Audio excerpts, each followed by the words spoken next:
Welcome back to Barefoot Bible's Revelation series. Today, our vlog continues with the New Jerusalem, and we'll be covering Revelation 21, verses 9 through 14. Jerusalem's been a special place since God chose it to allow King Solomon to build the first temple there.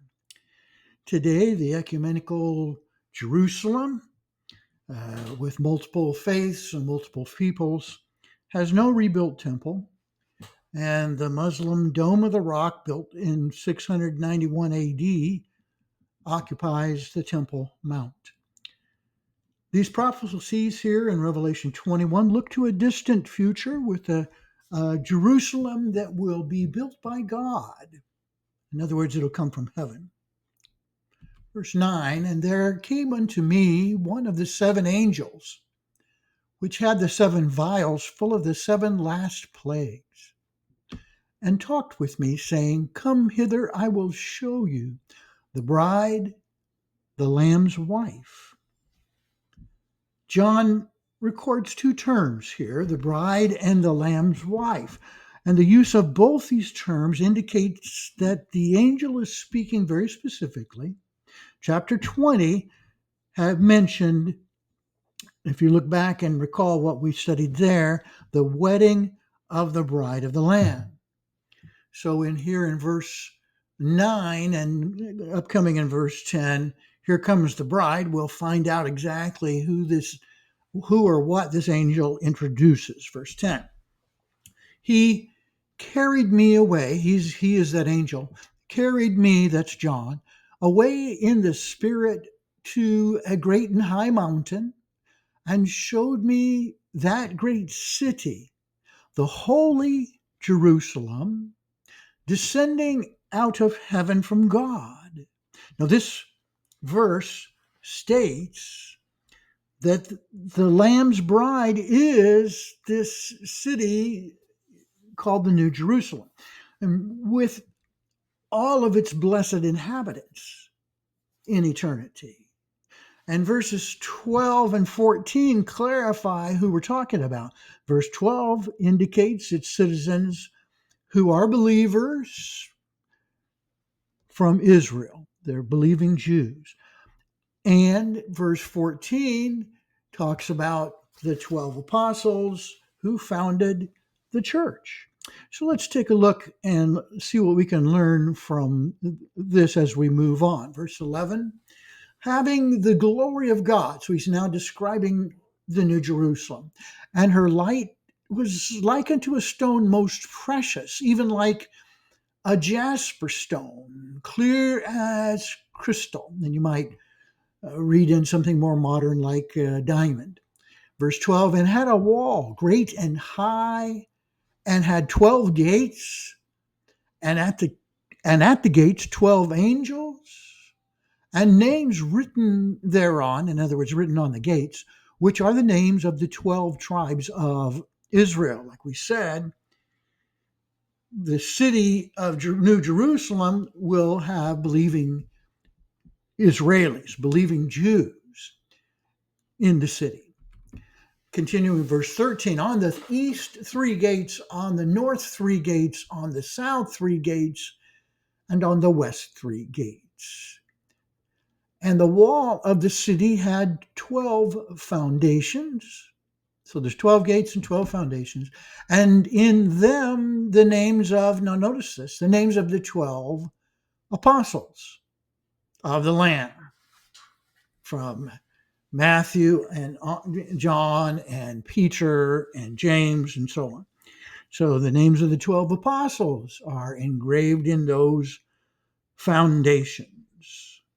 And they laid the church's foundation, Ephesians 3:20. These 12 apostles will serve as kings over the 12 tribes, Matthew 19:28. And their names appear on the 12 foundations of this glorious city. So who inhabits the New Jerusalem? It's believers who form the body of Christ, the church. They'll dwell there. Saved Jews, saved Gentiles, both as children of God, together become this beautiful bride of the Lamb in the New Jerusalem. Together they enjoy eternity in the home Christ himself said in John 14, I go to prepare a place for you. Verse 15. And he that talked with me, again, we're back to the angel, had a golden reed to measure the city. And I got a little sample at the bottom of some reeds that were turned into measuring sticks there that are kept in a museum now. And the gates thereof and the wall thereof. So the angel was sent to measure the city, the gates, and the wall.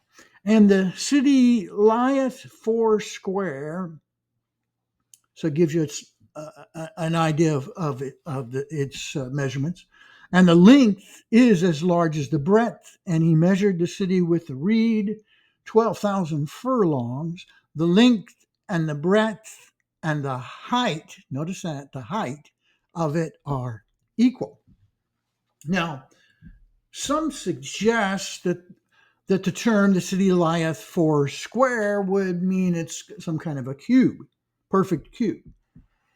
And behind their theory, they would point to the fact that the Holy of Holies is a cube in measurements, 20 cubits each measurement in the Holy of Holies, which is where the Ark of the Covenant was kept. It doesn't exist right now. There's no temple.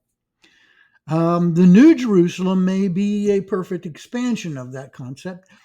God's heavenly throne room would be in this place, brought down to the new earth for a redeemed man to dwell with God.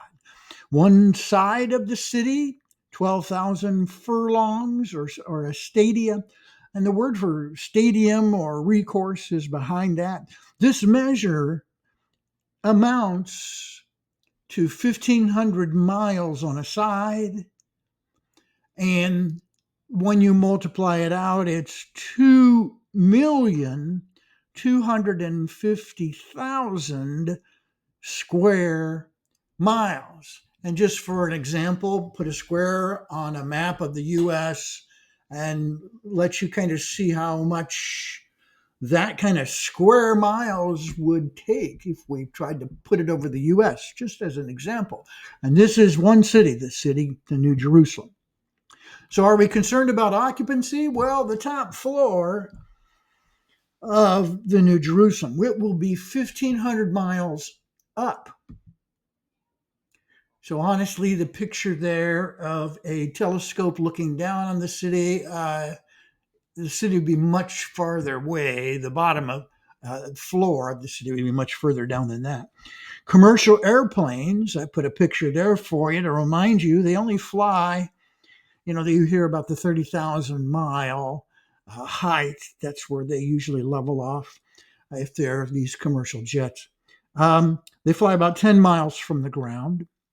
And then even more interesting, the space shuttle's orbit is less than 400 miles. So the space shuttle's orbit would only be a quarter of the way up to the top of the New Jerusalem. And that's out in space. So imagine such an immense structure, not made of steel, made of solid gold. Estimates are that a city this size could offer 20 billion residents a cubic mile for their homes. Call them mansions. Why not? Verse 12. Next week. That 12 had to do with my slide numbers. I apologize. Next week, we'll continue our Revelation series with Streets of Gold. And we'll be taking a look at verses, it's either 15 or 17 through 23. And we appreciate you turning in here after Christmas to catch this lesson. And thanks for tuning in. We appreciate it. God bless you. A brand new year coming up. How exciting to be studying about eternity as we flip the page from one year to another. Please tune in back again next Thursday. God bless.